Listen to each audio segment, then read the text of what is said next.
Ukukhula kuyesinye isizathu sokushintsha nokuguquguquka kwezimo.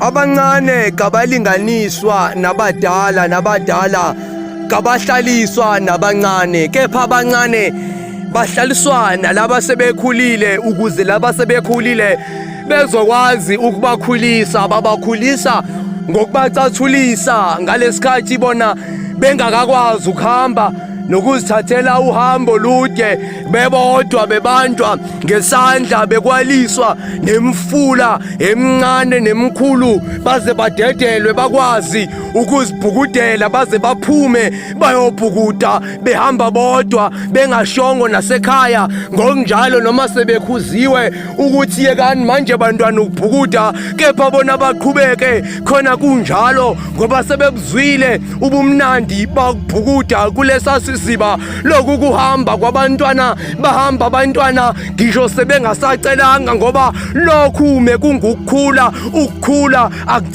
uqala ngokukhuliswa mase uyakwazi na ukuzikhulela nokuzimela ugcine sewuzithathela nawe izinqumo. Inkinga ukubhukuda kulesi siziba ngelanga kwake kwabangela namazinyo abushelelezi ngoba omnye wabo wake wahamba wangabe sabuya ngoba kunjalo wenza into noma ungasayicelanga kepha wakwafundiswa ngayo. Ithini inkondlo mawuyifumbathisiwe ngosiba mbongiloba.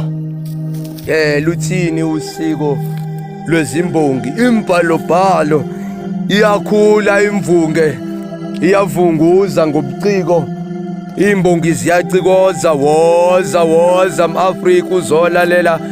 Thamela nazi indaba zobuciko.